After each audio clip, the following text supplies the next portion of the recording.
La bipolarité, c'est le nom qu'on donne actuellement à une maladie qui est caractérisée par l'alternance de phases d'excitation pathologique et de phases de dépression. Et voilà, qui est une maladie assez fréquente qui touche 1% de la population. C'est une maladie mentale qui est chronique, qui dure toute la vie. Avoir des fluctuations d'humeur fait partie de la nature humaine, et il arrive un moment où ça devient pathologique parce que ça franchit un certain seuil, et c'est là qu'on parlera de troubles bipolaires ou de maladies.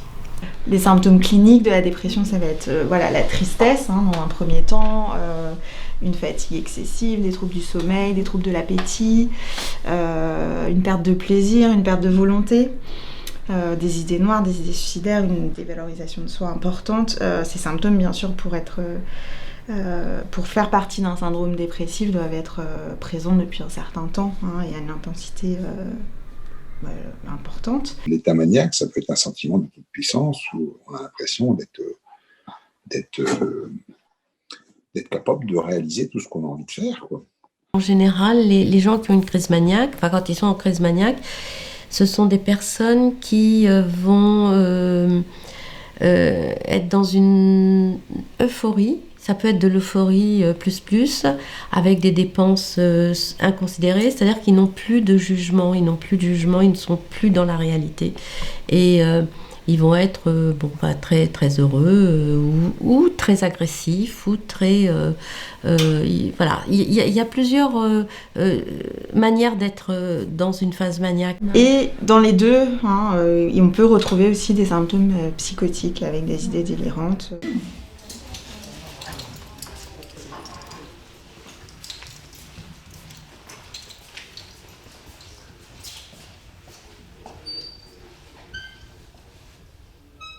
J'avais fait un peu des dépressions toute ma vie, qui n'avaient pas vraiment alerté grand monde, qui n'avaient jamais été traitées ou vraiment considérées. Et à 26 ans, j'ai fait une énorme phase maniaque, vraiment caractérisée, qui s'en est suivie d'une dépression vraiment profonde, qui du coup m'a obligée à être hospitalisée.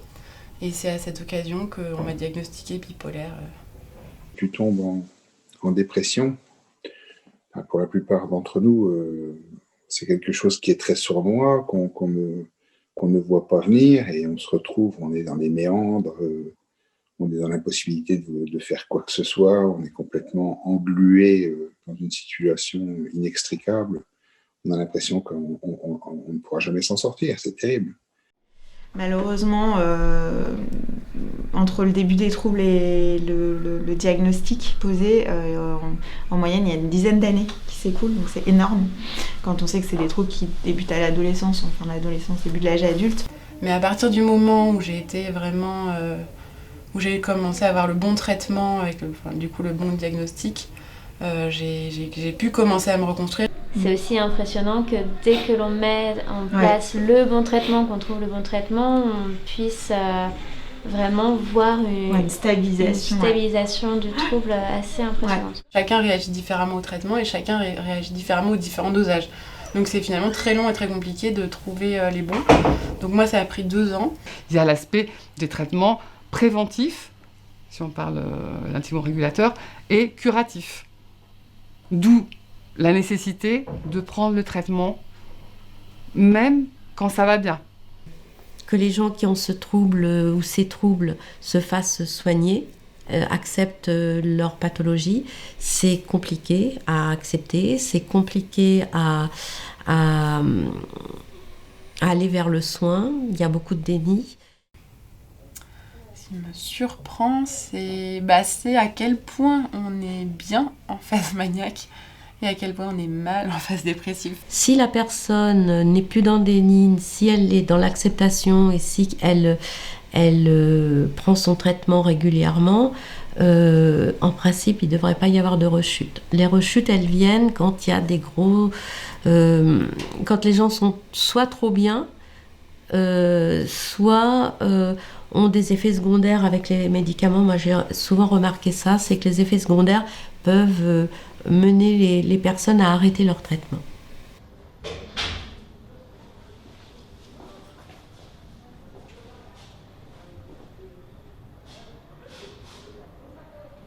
La première chose, c'est de travailler sur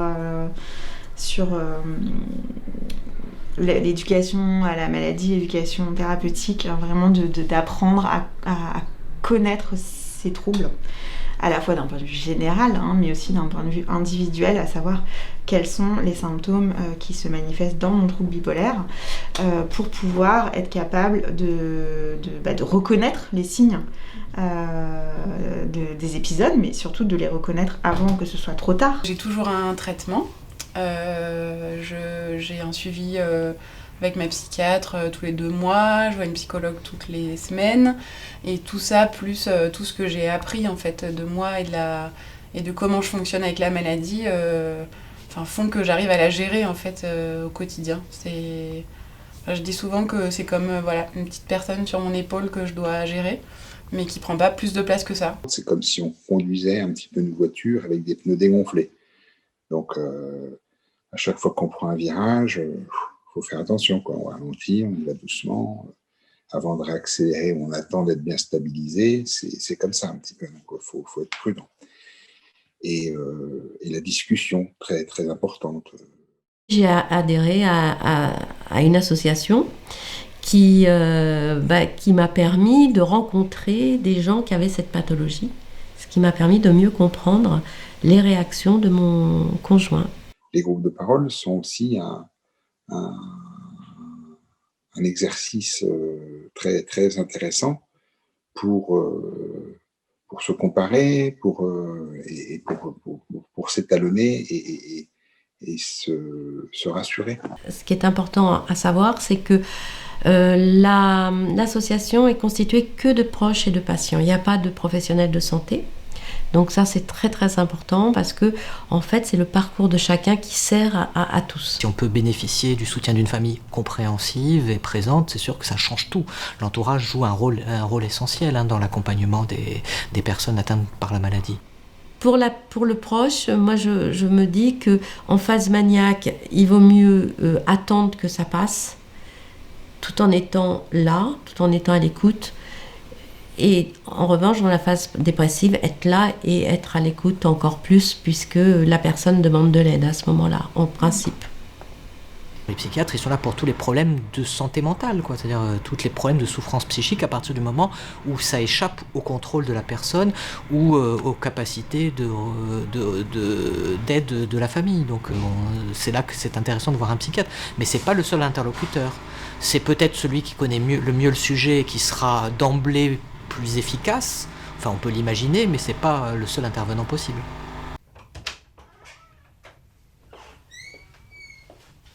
Je suis médiatrice aussi pour les soignants, où j'essaye aussi de faciliter le dialogue entre soignants et soignés. Donc, ce qui est important, moi je pense, pour vraiment aller vers le rétablissement, c'est vraiment savoir comment, s'approprier toutes ces données sur la maladie et savoir comment la maladie fonctionne avec nous.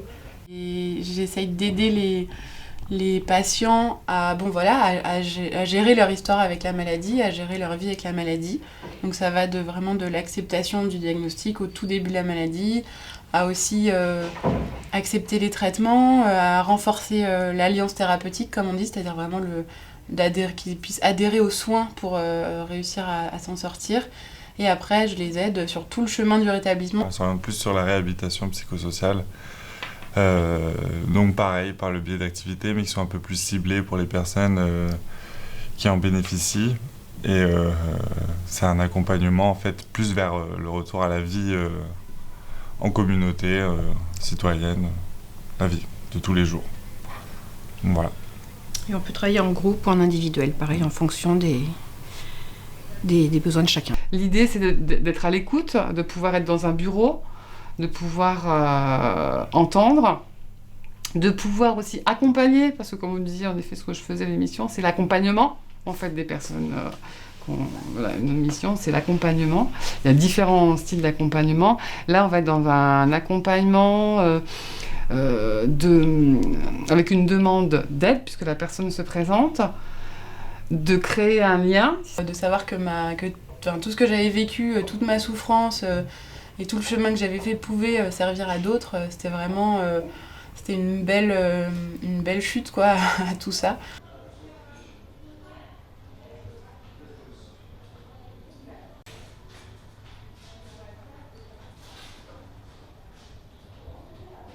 C'est une inquiétude aussi parce que j'ai des enfants et que j'ai peur qu'eux développent la maladie, quand même.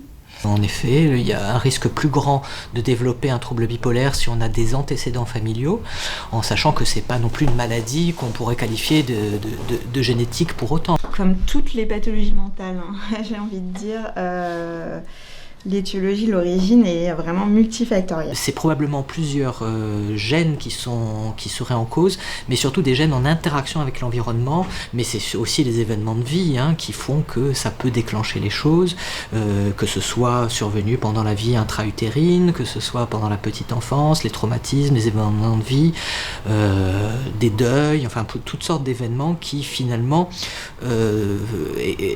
peuvent expliquer le déclenchement des troubles, en sachant que c'est un savoir qu'on a surtout a posteriori, c'est-à-dire qu'une fois que la maladie est là, on peut repérer ce qui a pu s'accumuler pour le déclenchement de la maladie, mais on ne peut pas prédire à partir d'une situation si quelqu'un va tomber malade ou pas.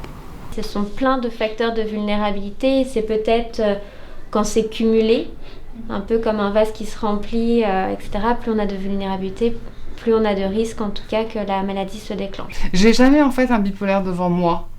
J'ai une personne qui se présente à un moment donné avec une souffrance, avec une demande ou avec... voilà. Dans l'immense majorité des cas, les personnes touchées, c'est des personnes inoffensives qui ont juste des moments de peur, des moments de crainte, des moments d'exaspération aussi. Et je pense que c'est de tous les côtés que ça doit bouger. Que ce soit du côté du patient, du côté de la société, du côté des proches, tout le monde doit s'y mettre. Les troubles psychiques sont encore très tabous, je pense, dans notre société, très stigmatisés. C'est la façon dont chacun invente son chemin, se débrouille avec ça, le courage, la résilience que les gens sont capables de développer pour faire avec, pour s'en débrouiller, ou des fois même pour en faire une force. Parce que c'est aussi des gens qui sont plus sensibles, plus créatifs, ça, des études l'ont montré. Je trouve que c'est une pathologie très intéressante, alors qui est très douloureuse pour tout le monde, qui est douloureuse aussi bien pour les patients que pour les proches. Ça touche toute la famille, les enfants, tout le monde est éclaboussé par cette pathologie. Et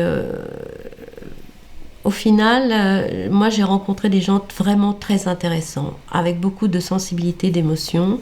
Et je trouve ça, moi ça m'a beaucoup enrichi.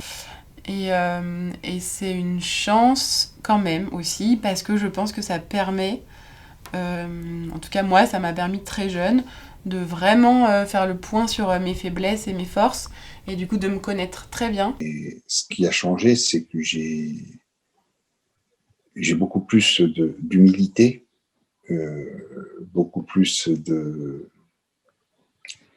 d'attention vis-à-vis des autres, et aussi un grand respect pour tous les dérapages, parce que parfois il y a des ah oui, celui-là il fait ci, attendez, celui-là il est peut-être victime d'une pathologie, il y a peut-être un souci, donc attention, avant de le condamner, avant de le juger, c'est probablement pas de sa faute, voilà. Donc je crois qu'on prend de l'humilité, on prend de la hauteur, et quelque part ça nous rend bien meilleurs. On fait beaucoup plus attention aux autres, on s'aperçoit qu'on est des êtres extrêmement fragiles. On peut être très très heureux en étant touché par cette maladie.